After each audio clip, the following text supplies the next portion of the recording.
E o programa Vida de Artista de hoje está aqui no Carambolar Arte e Café, no Tibiri, em Santa Rita, um espaço maravilhoso dedicado à arte, que apoia a arte, apoia a cultura.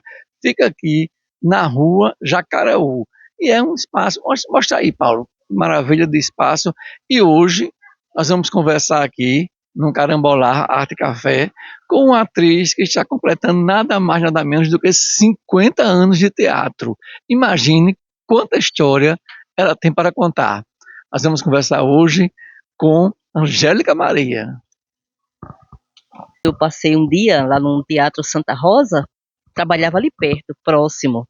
E tem uma placa lá, curso de teatro para iniciantes com o professor Marcos Siqueira. Era um professor que estava chegando do Rio de Janeiro, mas ele era pernambucano. Aí eu digo, pronto, é agora. Entrei no Teatro Santa Rosa, fiz a minha inscrição e fiquei no teatro de 75 até agora, até hoje. Mas aí, quando você passou ali no teatro, você viu lá que vai fazer um curso, tal, que ia ter um curso, você já tinha esse desejo de fazer teatro, faltava apenas a oportunidade? Sim, eu tinha muita vontade, tinha um amigo meu que fazia, e eu sempre pedia, rapaz, me leve para o seu grupo, eu quero ver como é, eu quero participar. Não, eu te levo, qualquer dia eu te levo. E nunca levava, né? E digo, pronto, a oportunidade chegou agora. Aí fui para o Santa Rosa fazer o curso. Certo. E aí, desse curso, esse curso ele gerou um espetáculo. Quais foram os primeiros espetáculos em que você trabalhou? O incrível que pareça, no final do curso, o professor montou um espetáculo chamado Ezequias de um Príncipe, um poema de Cecília Meirelles. Só que nesse espetáculo eu não tinha fala. Eu era uma pessoa, o meu personagem era mudo, né? Então eu passava o tempo todo fazendo gesto, aquelas coisas todas. Eu era um corvo, fazia um papel de um corvo. E aí, quando terminou esse curso, eu fui convidada para entrar no grupo Tenda. Aí sim, aí meu primeiro personagem foi uma cigana no espetáculo Morte e Vida Severina. Certo. O grupo Tenda, que é um grupo criado por Geraldo Jorge e Leonardo Nóbrega, né? Exato. E aí, grande Geraldo Jorge, grupo do qual também eu fiz parte e faço parte até hoje, né, do grupo Tenda. E quais são as lembranças que você tem de Geraldo Jorge, de Leonardo? Meu filho, aí, olha, Geraldo Jorge, aquela figura que você já conhece, né? Maravilhoso, acessível, amigo, é uma pessoa que deixava a gente à vontade no grupo e ao mesmo tempo que ele ia indicando os passos, a gente nem sentia, né? Com o passar do tempo. Então, vamos falar agora sobre algumas imagens, alguns espetáculos que você trouxe aí para mostrar para a gente. Vai mostrando assim a foto e falando de que espetáculo foi isso aqui. Esse aqui foi a menina que perdeu o gato. Brincando o carnaval no terceiro dia. Esse foi muito interessante, foi muito engraçado. Geraldo Jorge sempre me dizia assim, Guto, tem um espetáculo que só o título já é o texto. Ele dizia assim, a menina que perdeu o gato enquanto brincava o frevo no terceiro dia de carnaval. Pronto, essa aqui eu fazia a menina. Olha aí, encontrei uma atriz que fazia a menina que perdeu o gato. Mas um espetáculo muito importante para o Grupo Tenda, que fez, assim, porque teve aquelas questões dos infantis, né? Muitos infantis, mas tinha um espetáculo que a gente participou, inclusive, do festival de Campina Grande, viajamos para o interior com esse espetáculo, que foi a Afilhada de Nossa Senhora da Conceição. A Afilhada da Senhora da Conceição era muito interessante, porque o elenco era muito grande, muito grande. Era uma festa de casamento, né? Eu era noiva, eu era a afilhada de Nossa Senhora da Conceição. E quem era meu noivo? Dado Belo. Dado Belo era o meu noivo. Era Um mago do reggae. muito interessante. E outro espetáculo no Tenda, que também foi marca muito registrada e que ficou nas nossas mentes o resto da vida, foi um espetáculo chamado O Verdugo. Esse O Verdugo era um texto de Hilda Rist. E, por sinal, era um texto proibido pela censura, porque nós vivíamos numa ditadura na época, né? Ditadura militar. E esse texto era proibido. Só que o grupo se atreveu a montar o espetáculo e o pessoal da Federal foi assistir o espetáculo e disse, não, vamos fazer o seguinte, vamos censurar 18 anos, corta isso, corta aquilo, corta assim, corta assado, tirou um bocado de coisa, 18 anos, até que Brasília mande uma informação se pode ou não ser liberado o texto. E a gente ficou nos apresentando em João Pessoa, maior sucesso o espetáculo. Espetáculo lindo, lindo, lindo, lindo, lindo. Eu acho que o que o Tenda tinha feito no momento de melhor, até foi esse... Olha, nesse Verdugo estava um elenco de peso, que é Isa Iplá, Isa fazia minha mãe, Isa Iplá, eu, Carlos Cartacho, Francisco Marto, que fazia o Perequeté, Oswaldo Travassos, jornalista, radialista, e Iveson Carneiro, e outros, e outros, e outros. Tinha um elenco bom mesmo assim de primeira. Quando a gente estava no festival de São Cristóvão, lá em Sergipe, tem uma ligação, o espetáculo não pode ser apresentado.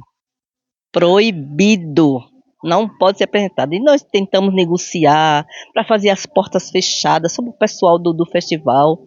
Não pode, o texto é proibido.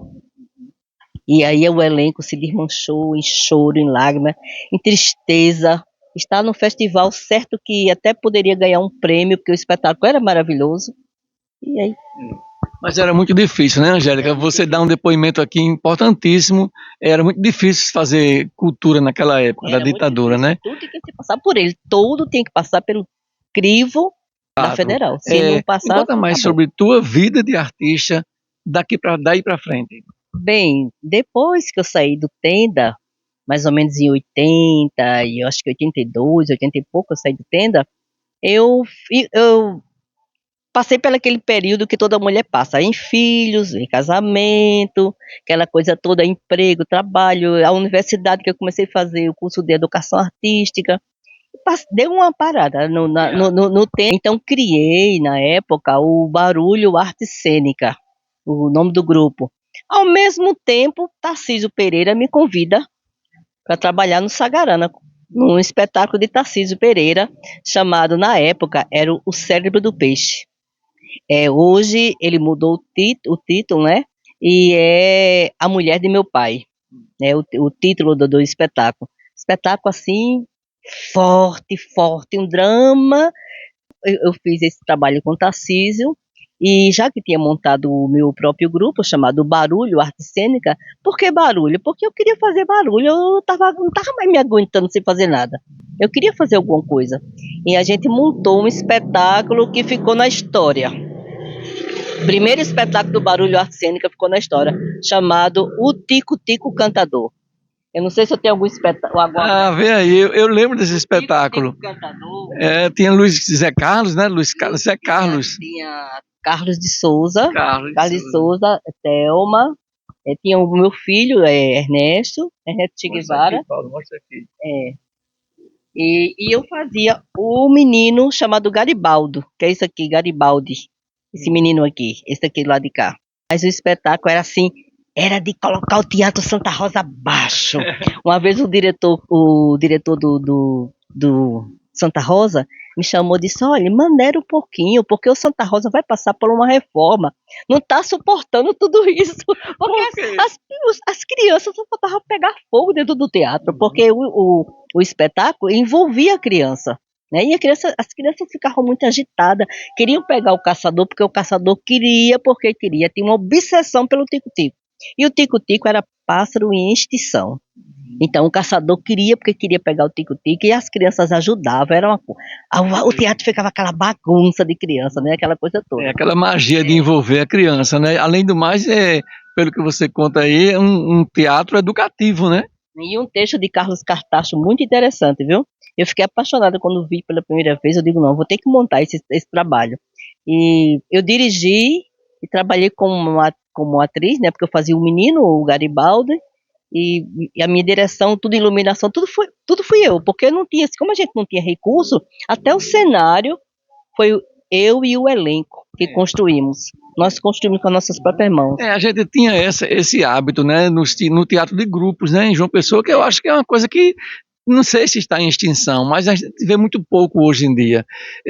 No Grupo Tenda, mesmo com o Geraldo Jorge, eu trabalhei numa peça, O Gato de O Botas, gato de bota. e a gente fazia o cenário, a gente aprendia com o Geraldo a fazer os brasões né, É. do Palácio do Rei. Quer dizer, os próprios atores colocavam mão na massa para fazer cenário, para fazer tudo, né? O Tico-Tico foi desse jeito, foi feito tudo na minha casa. O elenco ia lá para casa e nós construímos o cenário lá. E aí, você trabalhou no Filhote do Espantalho também? Sim, o Filhote de Espantalho. Eu tenho até no meu celular umas fotos com Henrique Magalhães. O Filhote de Espantalho era um espetáculo também do Tenda, mas que foi tipo assim, tico-tico, porque foi uma coisa maravilhosa. As crianças amavam. E tinha Henrique Magalhães, Paulo Vieira, Francisco Marto, que era o Perequeté, que fazia o Coelhinho Perequeté.